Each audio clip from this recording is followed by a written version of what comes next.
महाराज की, समस्त मुनि संग की। हम अपने जीवन को सुव्यवस्थित बनाने के लिए ऐसी शुद्ध आत्माओं का आलम्बन लेते हैं जिन्होंने अपनी परम शुद्धता को प्रकट कर लिया है। अपनी मानसिकता को व्यवस्थित करने के लिए, मजबूत बनाने के लिए ये आत्माएं जिनके भीतर दिव्य ऊर्जा होती है, दिव्य शक्ति होती है, उनके ध्यान से, उनके चिंतन से, उस प्रकार की भावना करने से हमारा मन, हमारा तन और हमारा आत्म तत्व विकसित होते चले जाता है, स्वस्थ होते चले जाता है। आज का हर इंसान अस्वस्थ है, शरीर से भी अस्वस्थ है, मन से भी अस्वस्थ है, विचारों से भी अस्वस्थ है, भावनाओं से भी अस्वस्थ है। स्वस्थ वो कहलाता है जो स्वयं में स्थित होता है, और अस्वस्थ वो कहलाता है जो अपने में स्थित न होकर के बाहर के विकृतियों में स्थित होता है। जब हम अपने घर में रहते हैं बड़े रिलैक्स रहते हैं, है ना। जब आप दूसरों के घर में जाते हो तो रिलैक्स रह पाते हो। वो घर कितना भी बड़ा क्यों ना हो, महल जैसा भी क्यों ना हो, जो गेस्ट बन कर के जाता है वो हमेशा सिर्फ बाहर को ही देखते रहता है कि दुनिया वाले क्या सोचेंगे, है ना। उसकी सोच में सिर्फ बाहर की दुनिया के लोग रहते हैं, तो उनकी नज़रों में अच्छा बनने के लिए वो कपड़े भी अच्छे पहन कर के जाता है, बैठता भी बड़े सलीके से है। उसके लिए नाश्ता पानी लाया जाता है तो सोच समझ करके बहुत लिमिटेड करता है, ज़्यादा नहीं खाता। क्यों? बोले मैनर्स अच्छे नहीं माने जाते। ये क्या सोचेंगे, जन्म जन्म के भूखे यहाँ आ गए। तो उसके मन में क्या भाव आता है, मेरी इमेज अच्छी बननी चाहिए, इसलिए बहुत अच्छे से सलीके से वो खाता है। आवाज़ मुख से नहीं आना चाहिए, जितना दिया गया है शुरू से ही मना करने लगता है। ऐसे होता है। ऐसा क्यों होता है? ऐसा इसलिए होता है कि ये क्या सोचेंगे। अंदर वो निर्विकल्प नहीं रहता है, बैठेगा भी, कपड़े भी उसी प्रकार से, बात भी उसी प्रकार से, सब कुछ उसकी एक्टिविटीज़ जो होती हैं सिर्फ दूसरों को दिखाने के लिए होती हैं। और आप जब अपने घर में रहते हैं तो कैसे रहते हैं? अच्छा, सूटेड बूटेड रहते हैं, बहुत देखभाल करके खाते पीते हैं, वहाँ मांग भी ले हुए, हो सकता है बनियान में भी बैठ जाओ, हो सकता है बनियान फटी भी हो तो भी किसी कोई चिंता नहीं, और दूसरों के यहाँ जाते हों तो अलग प्रकार का सब कुछ होता है। तो जैसे ही वो अपने घर में आता है, भले ही उसका घर किराए का भी क्यों ना हो, तो उसे आनंद आने लगता है। तो अपने घर में रहने में व्यक्ति टेंशन फ्री, एंजाइटी फ्री, भले ही उसके घर में रूखा सूखा भी क्यों ना मिले तो उसे ज़्यादा चिंता नहीं होती है, और सामने वाले के यहाँ 56 भोग भी क्यों ना हो तो उससे ज़्यादा विकल्प आने लगता है। तो अपने घर में रहने में आसानी रहती कि पर घर में रहने में आसानी रहती? अपने घर में रहने में। तो क्यों नहीं अपने में रहते हो? अपने घर में क्यों नहीं रहते? बाहर हमेशा परेशानी होती है। तो जो बाहर रहता है वह अस्वस्थ रहता है, और जो अपने में रहता है वह स्वस्थ रहता है। अब स्वस्थ से ही स्वास्थ्य बनता है ना? आप सभी लोग अच्छा स्वास्थ्य चाहते हो ना? तो अपनों में रहोगे कि बाहर रहोगे? हाँ, अपने में रहने का अर्थ अपने स्वभाव में रहना, और बाहर रहने का अर्थ विभाव में रहना, कषायों से प्रेरित होकर के रहना, गुस्से से भर कर के रहना, छल कपट से रहना, दिखावे का भाव करना। जो कुछ भी होता है कषाय का भाव, वह सब अस्वस्थता की निशानी है, बीमारी की निशानी है। तो हम बीमार नहीं, स्वस्थ होकर के रहना चाहते हैं। अच्छा, आप गेस्ट बन करके जाते तो कितने दिन रुक सकते हो बाहर किसी के यहाँ? ऐसा लगता है कि साल भर वहीं रुक जाओ? साल भर भी नहीं, महीनों भर रुकते हैं? महीने भर भी नहीं रुकते, हफ्तों भर रुकते। अच्छा, पहले दिन के पाहुने, दूसरे दिन के पई, तीसरे दिन नहीं गए तो? एक कहावत आती है, पहले दिन के होते हैं मेहमान, दूसरे दिन थोड़ा, तीसरे दिन से तो जो हम खा रहे तुम भी वही खाओ साथ में। दूसरों के घर में ज़्यादा दिन रुकना टिकना अच्छा नहीं लगता है। भले ही वो चले तो जाता है, अपनी बेटी के यहाँ भी चला जाता है, तो यही भाव रहता है कब लौट करके मैं अपने घर आऊँ। कुछ लोग तो अपने बेटी के घर का पानी भी नहीं पीते, है ना? ऐसा सुना है। बोले नहीं, हम बेटी के घर का भोजन पानी भी नहीं करेंगे, कुछ नहीं खाएंगे पिएंगे। बड़े स्वाभिमानी होते हैं। तो उन्हें बस यही भाव हमेशा रहता है कि कब हम अपने में आ जाएं, अपने घर में आ जाएं। तो जैसे सांसारिक क्षेत्र में आप दूसरों के घर में रहना पसंद नहीं करते हो, ऐसे ही धार्मिक क्षेत्र में और आध्यात्मिक क्षेत्र में जो व्यक्ति विकास करना चाहता है, वो बाहर रहना नहीं चाहेगा, वह अपनी आत्मा में रहना चाहेगा, अपने मन के स्वभाव में रहना चाहेगा। चाहते हो कि नहीं अपने में? स्वस्थ होना कितना चाहते, कितने लोग चाहते हैं? तो सिद्धों की आराधना यदि कर रहे हो तो क्यों कर रहे हो? स्वस्थ होने के लिए कर रहे हो। अब देखो, आप शारीरिक स्वास्थ्य की चिंता तो बहुत करते हो, करते हो कि नहीं? दवाई भी हमेशा साथ रख करके चलते हो। मानसिक स्वास्थ्य की चिंता कितने करते हैं? कोई नहीं। और आत्मिक स्वास्थ्य की चिंता, वो तो सोचते भी नहीं हो कि आत्मिक स्वास्थ्य क्या होता है। यदि आप शारीरिक स्वास्थ्य चाहते हो तो शारीरिक स्वास्थ्य का लाभ भी मानसिक स्वास्थ्य से होता है। और मानसिक स्वास्थ्य का अर्थ है मन हमारे कंट्रोल में रहे, हम मन के कंट्रोल में ना रहे। जब मन हमारे कंट्रोल में रहता है तो हम, यानी हमारी आत्मा उसे डायरेक्शन देती है, निर्देश देती है। फिर मन जो है आत्मा की गाइडलाइंस को फॉलो करता है, फिर उसे इम्प्लीमेंट करता है। और जिसका मन कंट्रोल में नहीं रहता है तो मन उसे आत्मा को निर्देश देने लगता है। आत्मा तो मालिक है और मन जो है नौकर है, लेकिन आज हर व्यक्ति ने अपने नौकर को सत्ता सौंप दी है और खुद जो है गुलाम बन करके रह रहा है। ऐसे कि मन की ये हमेशा चाहत रहती है वो बाहर ही रहे। मन का स्वभाव घूमने का ही है ना, मन का स्वभाव भटकने का ही है, मन का स्वभाव दिखाने का है, प्रदर्शन का है, मन का स्वभाव अहम का है। तो मन हमेशा अपने स्वभाव के अनुसार कार्य करता है। वो हमेशा भटकाने की कोशिश करेगा, बाहर घुमाने की कोशिश करेगा, वो रुकने ही नहीं देता, टिकना ही नहीं देता, कि उसका स्वभाव ही नहीं है।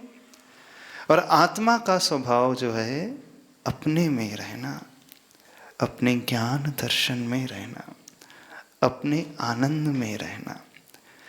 जो सिद्ध परमेष्टि हो जाते हैं, सिद्धात्मा शुद्धात्मा हो जाती हैं, वे कभी बाहर नहीं रहते, वे कभी दूसरों के यहाँ नहीं जाते, वो अपने क्षेत्र से भी बाहर नहीं जाते, अपने ही आत्मा के प्रदेश में रहते हैं। जानते सब कुछ हैं, देखते सब कुछ हैं, ज्ञान पूरा है, सुख अव्याबाद है, अनंत है, कमी कोई नहीं है उन्हें। तो जिसके पास सब कुछ होता है वह बाहर नहीं है, अपने में रहता है ना। बाहर जाने वाला कौन, बाहर नौकरी करने वाला कौन? जिसके पास पैसा नहीं होता है। अमीर आदमी थोड़ी बाहर जाकर के नौकरी करता है। जो नौकरी देने वाला है वो बाहर किसी के यहाँ जाके नौकरी तो करेगा नहीं, अपने घर को भी छोड़ कर नहीं जाएगा, शहर को भी नहीं छोड़ करके जाएगा, देश भी छोड़ करके नहीं जाएगा, क्योंकि उसकी तो भावना ही रहती है, जननी जन्मभूमिश्च स्वर्गादपि गरीयसी। बोले माँ और मातृभूमि तो स्वर्ग से भी अधिक महान होती है, उससे अच्छा कुछ होता ही नहीं। वो तो हमेशा कहाँ रहना चाहता है? जहाँ उसका जन्म हुआ वही रहना चाहता है। लेकिन परिस्थिति ऐसी आ जाती है कि व्यक्ति अपने घर को छोड़ करके बाहर की ही यात्रा करते रहता है और वहीं रम जाता है, वो लौट करके आता नहीं। तो देखो, जिसके पास कमियां होती हैं वो बाहर जाता है, चाहे पैसों की कमी हो, चाहे शारीरिक कमी हो, चाहे ज्ञान की कमी हो, चाहे गुणों की कमी हो, चाहे फैसिलिटीज़ की कमी हो, वो उनकी पूर्ति के लिए बाहर तलाश करता है। और किसके पास जाता है? जिनके पास वह सब कुछ होता है। जिसके पास पैसा होता है तो फिर उसके पास जाता है, जिसके पास नौकरी होती तो उसके पास पहुंच जाता है, जिसके पास गुण होते हैं तो उसके पास चला जाता है। जो खुद गरीब होता है वो दूसरों के पास, दूसरों के लिए आश्रय देने वाला नहीं होता है, वो तो स्वयं डिपेंडेंट होता है। वो डिपेंडेबल कहाँ बनेगा? तो जो अपने आप में परिपूर्ण होता है वो डिपेंडेबल होता नहीं है, किसी के ऊपर आश्रित नहीं होता है, अपने ही आश्रित स्वाश्रित रहता है, किसी से बंध करके भी नहीं रहता है। वो तो आश्रय देने वाला होता है। हम किसका आश्रय लेते हैं? जो अपने आप में परिपूर्ण हो चुके हैं। तो उनकी हमें भक्ति करना चाहिए, उनका गुणानुवाद करना चाहिए, उनकी पूजा करना चाहिए, उनके गुणगान गाना चाहिए, उनके चरणों में अपने आप को झुकाना चाहिए। क्योंकि आप भी आश्रय किसे देते हैं? जो आपकी विनय करता है ना। जो स्वयं अभिमान से भरा हुआ और आपके पास मदद मांगने आए तो उसे दोगे आप मदद? बिल्कुल नहीं दोगे। हेल्प किसकी करोगे? जो झुकेगा, कहेगा कि नहीं मुझे आवश्यकता है। तो जो ऐसे प्रेम और विनय के भाव से भर करके उस व्यक्ति के पास पहुंचता है जो स्वयं सक्षम होता है, परिपूर्ण होता है, तो सक्षम व्यक्ति उसकी विनय से प्रभावित होकर के उसे आश्रय देने वाला बन जाता है। तो दो प्रकार की स्थिति है, एक आश्रय देने वाला और एक आश्रय लेने वाला। जो आश्रय लेने वाला है वो हमेशा कमज़ोर होता है, उसके पास अभाव है, उसके पास सद्भाव नहीं है, कमी नहीं, कमियां ही हैं। तो जो कमी वाला व्यक्ति होता है वह अस्वस्थ माना जाता है। तो आप लोग कैसे हो? अभी बीमार हो? नहीं, बीमार तो हो, पहले स्वीकारो तो हम बीमार हैं। जब हम ये स्वीकारेंगे कि हम बीमार हैं, हम अस्वस्थ हैं, तभी तो हम उस डॉक्टर के पास जाएंगे अपना इलाज कराने के लिए। फिर डॉक्टर जैसी दवाई देगा, उस दवाई का सेवन करके हम उस बीमारी को दूर हटा सकते हैं। तो इस बात को समझना है कि जीवन में आनंद के क्षण हमेशा स्व में रहने में आते हैं, पर में रहने में पर घर में रहने में आनंद नहीं, पर घर में हमेशा तनाव रहता है, टेंशन रहता है, विकल्प रहता है। पिंजरा सोने का भी क्यों ना हो, पर वहाँ बंधन होता है। और खुले आसमान में भले ही पिंजरा ना भी हो, तो वहाँ आज़ादी होती है। और आज़ादी में, स्वतंत्रता में हमेशा आनंद रहता है, पिंजरे में हमेशा बंधन रहता है। तो बाहर कितना भी क्यों ना मिले, कुछ समय के लिए तो वो अच्छा लग सकता है, लेकिन वो जीवन भर के लिए अच्छा नहीं लगता है। व्यक्ति तुरंत ये सोचने लगता है, कब दूसरों के घर से लौट कर के मैं अपने घर में आ जाऊं। सोचते हो कि नहीं? ऐसे सोचते हो? हाँ, सांसारिक क्षेत्र में तो सोचते हो, पर अपने आध्यात्मिक से क्षेत्र में क्यों नहीं सोचते? यह विचार क्यों नहीं लाते? पर घर में रहता हुआ मुझे अनंत काल बीत गया, लेकिन मैं आज तक ये विचार भी नहीं करता हूँ कि मुझे अपने में आना है। तो यहाँ यह विचार करना सीखो, इसकी शुरुआत करो। पर घर का अर्थ है जब आप कषायों से भर जाते हो। क्रोध में रहना अच्छा लगता है? गुस्सा जब आता है? नहीं। गुस्से का काल कितना रहता है? 24 घंटे रहता है, 1 घंटे रहता है। थोड़ी देर के बाद व्यक्ति शांत हो जाता है। कितना भी क्यों ना उबले, थोड़ी देर बाद वह शांत होता है। और शांत कितने समय तक रहता है? आधा घंटा, 1 घंटा। 2400 घंटे नहीं, आप वर्षों तक भी शांत रह सकते हो, वहां आकुलता नहीं होती है। लेकिन जब भी व्यक्ति क्रोध से पूरित होता है, भरता है, तो वह अधिक समय तक वहां नहीं टिक सकता। थोड़ी देर के पश्चात वह शांत हो ही जाता है। आप प्रदर्शन का भाव अपने मन में लिए हो, प्रदर्शन का भाव का अर्थ है मेकअप करते हो, तो मेकअप आप कितने साल तक कर रहे रहते हो? बताइए। हाँ, पार्टी में जाना है, बस पार्टी तक ही मेकअप रहता है। पार्टी से लौट करके आ गए तो जिस मेकअप में आपने हजारों खर्च किए थे, उसी मेकअप को पानी डाल करके धो देते हो। धो देते हो कि नहीं? ब्राइडल मेकअप करा करके, पार्टी वियर पहन करके आप गए थे, तो उसमें इजीनेस रहता है, अनईजी फील होता है। भली भारी भरकम ड्रेस भी क्यों ना हो, लाखों रुपए का गाउन भी क्यों ना हो, तो पार्टी के बाद उसे तुरंत उतार देता, कपड़े बदल देता है। ऐसा नहीं कि लाखों रुपए का गाउन हमेशा पहने रहता है। पहने रहता है, जितनी महिलाएं पहने रहती हो। कीमती साड़ी है, 50,000 की साड़ी है, नहीं, तुरंत चेंज कर लेते हैं। तो जहाँ प्रदर्शन का भाव होता है, प्रदर्शन का भाव भी कुछ समय का होता है, और उसके बाद वह उस मेकअप को भी बदल देता है, उतार देता है।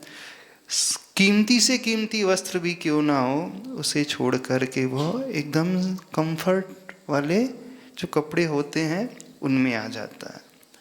अहम का भाव भी है, तो कितने समय तक रहेगा?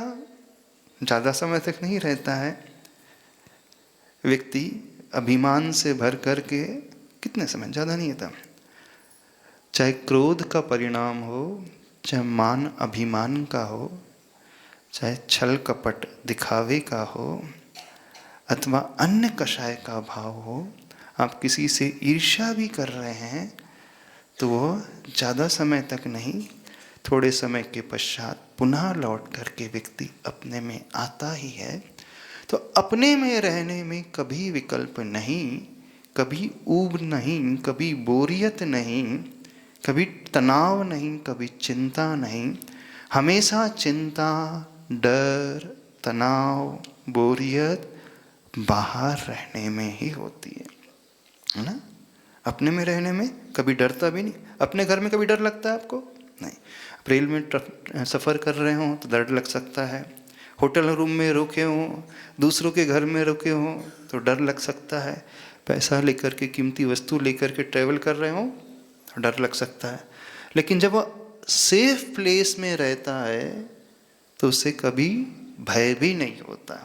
तो देखना, चाहे भय की बात हो, चाहे ईर्ष्या की बात हो, चाहे क्रोध की बात हो, चाहे अभिमान की बात हो, चाहे प्रदर्शन की बात हो, इन समस्त कषाय अथवा नो कषाय का काल बहुत कम रहता है, अंतर मुहूर्त से अधिक नहीं होता है। उसके पश्चात वो छोड़ देता है और अपने में आ जाता है। अच्छा, जब शांति से बैठे तो वहाँ दिमाग खराब होता है। अरे बहुत देर हो गई, घंटे भर हो गए, मैं शांति से बैठा हूँ, थोड़ा चिल्लाना है। कभी ऐसा भाव आता है? नहीं आता। चिल्ला रहे हो तो भाव आने लगता है, बहुत हो चिल्ला लिया, थोड़ा सा शांत हो जाऊं। तो शांत व्यक्ति घर में घंटों नहीं, दिनों नहीं, वर्षों तक भी रहे तो उसे कभी उसे छोड़ने का भाव नहीं आता, त्यागने का भाव नहीं आता है। क्यों? क्योंकि वो आनंद का क्षण होता है।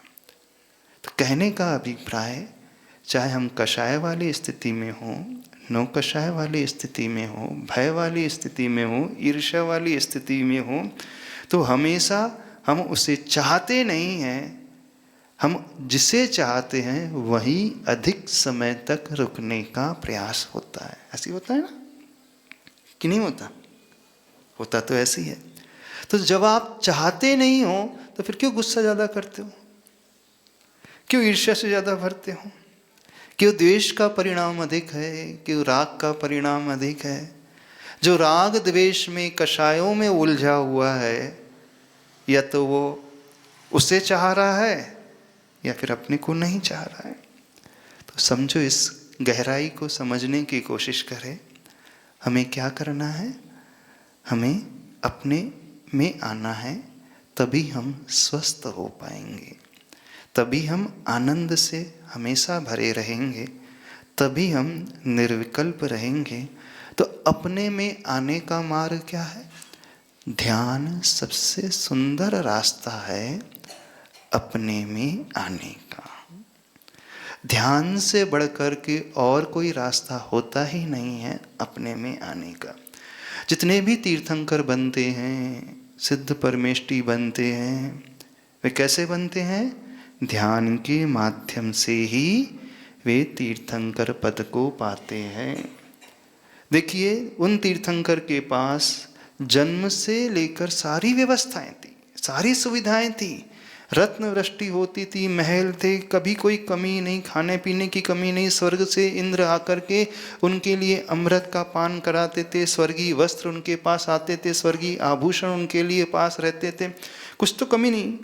और तीर्थंकर भगवान कभी घर में बीमार भी नहीं पड़ते। सुनना, उन्हें कोई रोग भी नहीं होता, रोग नहीं होता है, उन्हें पसीना भी नहीं आता, उनका मलमूत्र भी नहीं होता, यानी शारीरिक विकृति नहीं होती है उन्हें, शारीरिक रूप से अस्वस्थ भी कभी नहीं होते हैं। फिर भी वो उस अवस्था को छोड़ कर के ध्यान का आलम्बन लेते हैं। क्यों लेते हैं? क्योंकि वो जानते हैं जितनी भी सुख सुविधाएं हैं वो कब तक रहेगी? जब तक उनका आयु कर्म रहेगा। एक समय वो आएगा जब आयु कर्म पूरा हो जाएगा तो वो बाहर की सुख सुविधाएं, शारीरिक सुख सुविधाएं, धन दौलत की सुख सुविधाएं भी छूट जाती हैं। तो वो क्या चाहते हैं फिर? हम ऐसे आनंद को अनंत काल के लिए पाना चाहते हैं। तो जो अनंत काल के सुख को पाना चाहता है वे महात्मा भी ध्यान का आलम्बन लेते हैं। इसलिए हमें भी ध्यान का आलम्बन लेना चाहिए। जब वो ध्यान का आलम्बन लेते तो किसका ध्यान करते हैं? बड़ों का ध्यान करेंगे। अपने से छोटों का ध्यान थोड़ी होता है। छोटों का ध्यान होता है। आप लोग जब शांति से बैठते हो किसका ध्यान करते हो? आप लोग अपने बच्चों का ध्यान करते हो, आप लोग अपनी दुकान का ध्यान करते हो, नौकरी का ध्यान करते हो, पैसों का ध्यान करते हो, जो छूटने वाला उसका ध्यान करते हैं। लेकिन जो समझदार व्यक्ति होता है वो किसका ध्यान करता है? अपनों से बड़ों का ध्यान करता है। तो तीर्थंकर भगवान किसका ध्यान करते हैं? सिद्धों का ध्यान करते हैं।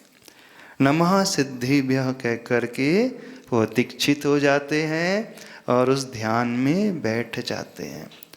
तो अब ऐसा संकल्प लेना, आप 24 घंटे जहाँ पर भी हों, अपने से छोटों का ध्यान नहीं करना, अपने से बड़ों का ध्यान। तभी तो हमारे भीतर उन गुणों की प्राप्ति होगी। क्योंकि जब हम ध्यान करते हैं, वैसा चिंतन करते हैं, वैसी भावना भाते हैं, तो उन महापुरुषों के गुणों का प्रादुर्भाव, उन कब गुणों का ट्रांसफॉर्मेशन हमारे भीतर होने लगता है, या यूं कहें हम अपने आप को पूर्ण रूप से ट्रांसफॉर्म कर सकते हैं, कर देते हैं। तो इसलिए ध्यान का आलंबन हर व्यक्ति को लेना चाहिए। पूजा भी है, बहुत अच्छी बात है, प्रार्थना है, बहुत अच्छी बात है, लेकिन पूजा में, प्रार्थना में 2 होते हैं, ध्यान में 1 होता है। ध्यान की भावना करते करते हम जिसकी भावना करते हैं, जब हम गहराई में प्रवेश करते हैं तो तदरूप हो जाते हैं। प्रारंभ में वे 2 होते हैं, बाद में वे एक में एक हो जाते हैं। जैसे हम सिद्धों का ध्यान कर रहे हैं तो सिद्ध भगवान अलग हैं और ध्यान करने वाला वो व्यक्ति अलग है, लेकिन उनके गुणों का चिंतन करते करते, उनकी भावना भाते भाते वह अपने को भूल जाता है और उस रूप हो जाता है। वहाँ 2 नहीं रहते, फिर 1 हो जाता है ना। आप भी 1 हो जाते हैं ना कभी कभी।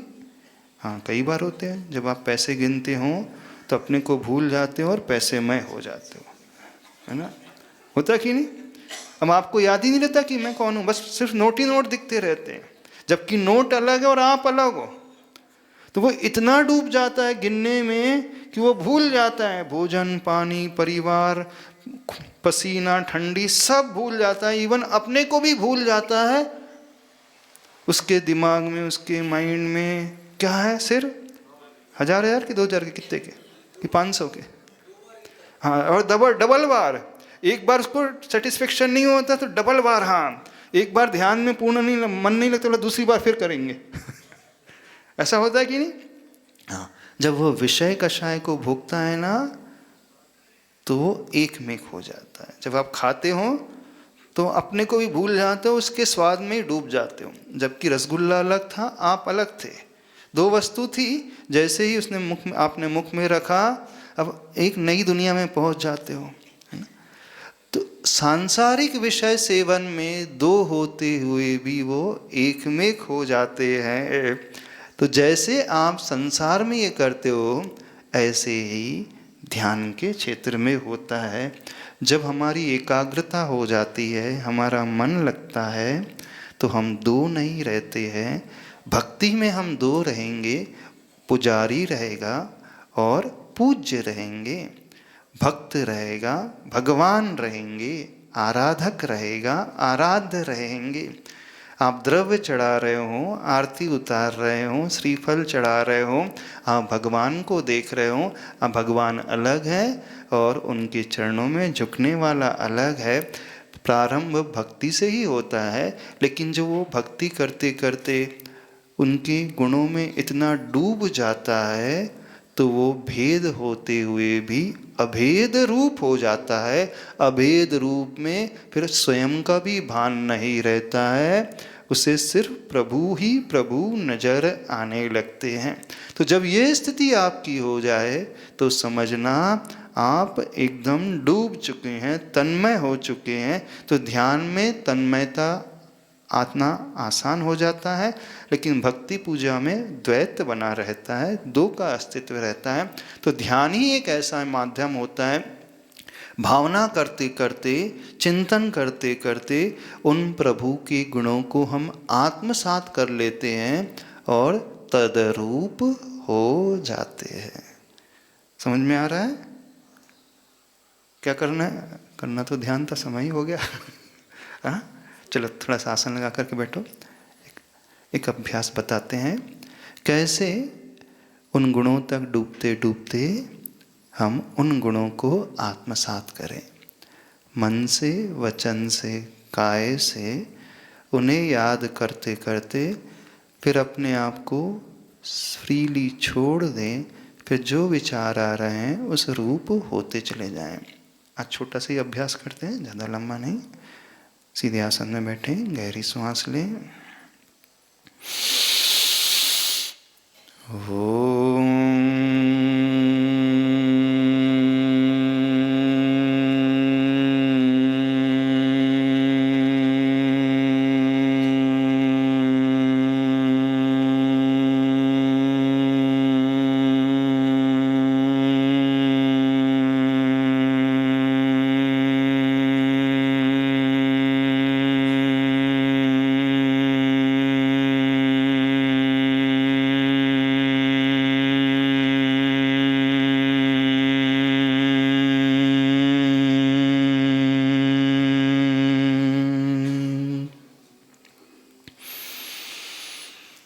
नाभि तक इस गहरी श्वास को भरें। इस ओंकार रूपी दिव्य ध्वनि को अपने आत्मा के एक प्रदेश से उत्पन्न करें। शरीर में जहाँ संवेदन हो रहा है, शरीर के हर हिस्से में जहाँ अनुभूति हो रही है, उस प्रदेश से इस ओंकार का दिव्य नाद पैदा करें।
उच्चारण करें।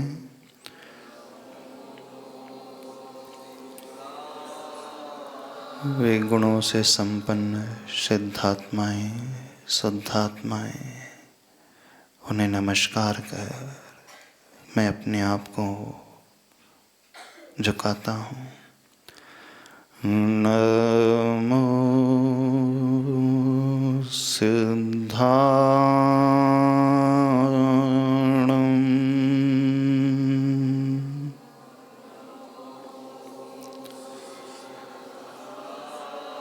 वे सिद्धात्माएं जो हमेशा अपने ही आत्मा में स्थित रहते हैं, पूर्ण स्वस्थ हैं, पूर्ण आनंद से भरे हुए हैं, सुख से भरे हुए हैं। वैसे ही स्थिति को पाने हेतु मैं अपनी आत्मा के एक प्रदेश में उन सिद्ध परमेष्टि की आत्मा के प्रदेश को देखता हूँ, जानता हूँ। नमो सिद्धाणं।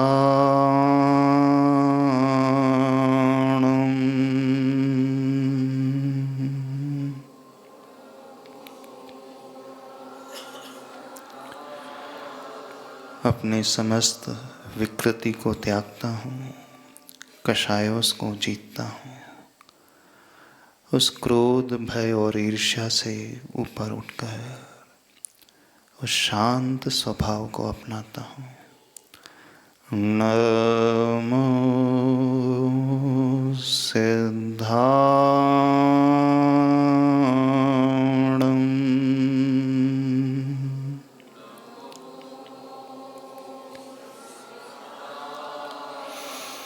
मेरा स्वरूप पूर्ण रूप से उन्हीं जैसा शुद्ध स्वरूप, सिद्ध स्वरूप, शुद्ध रूपो हम।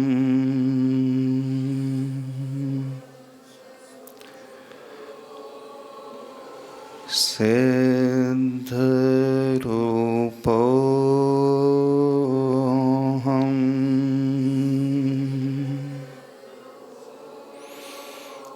सिद्धरूपोऽहम्।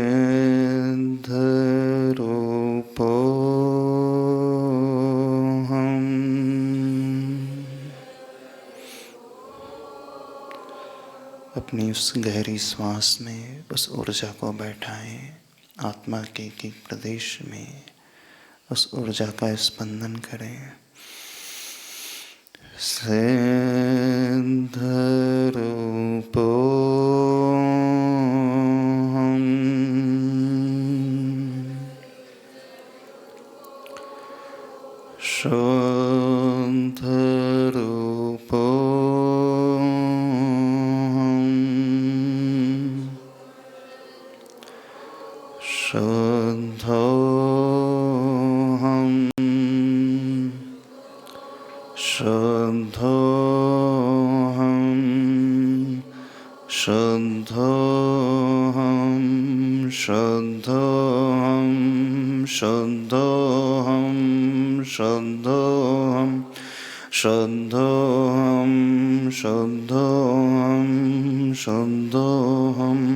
शुद्धोहम्। गहरी सांस लें।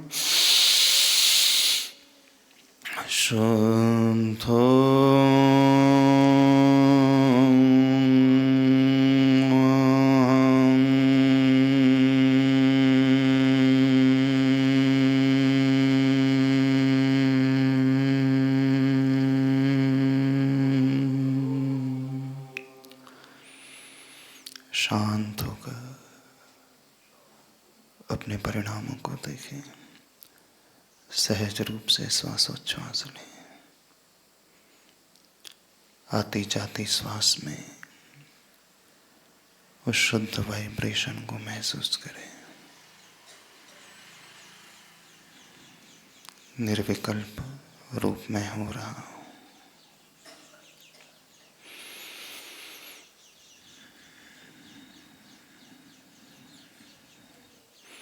दोनों हाथ जोड़े हृदय के निकट में।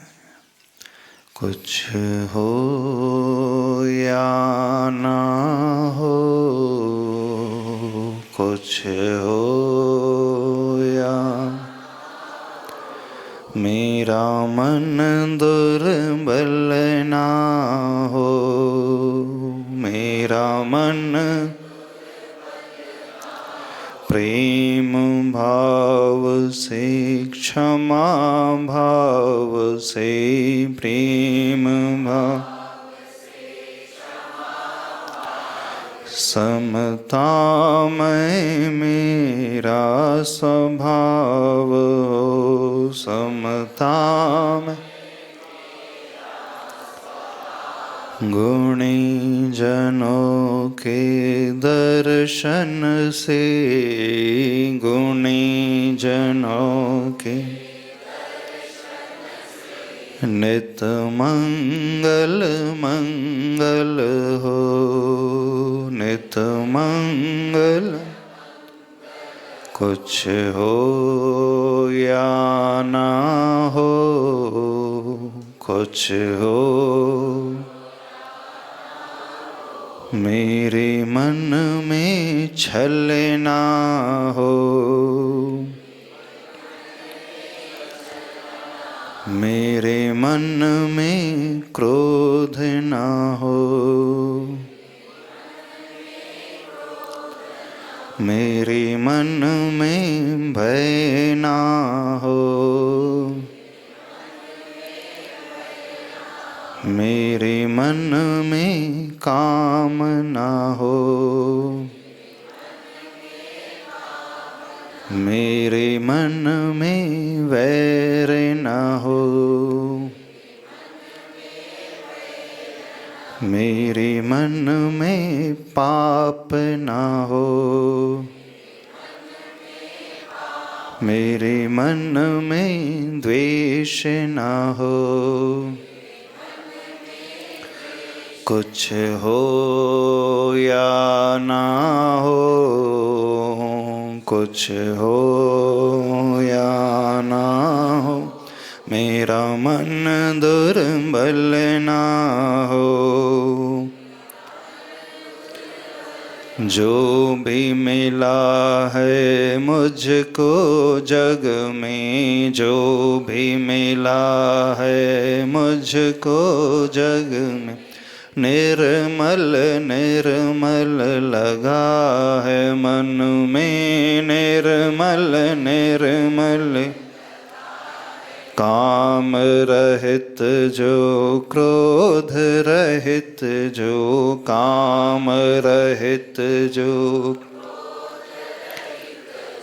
ऐसे प्रभु की भक्ति नित हो, ऐसे प्रभु की, ऐसे गुरु की भक्ति नित हो, ऐसे गुरु की। कुछ हो या ना हो, कुछ हो, मेरा मन दुर्बल ना हो, मेरा मन दुर्बल ना, मेरा मन दुर्बल ना। ओम परम शांति, ओम परम शांति, परम शांति, परम शांति। अनंतानंत सिद्ध परमेष्टि भगवान की जय हो। संत श्रोमणी आचार्य भगवान गुरुदेव श्री विद्यासागर जी महाराज की जय हो।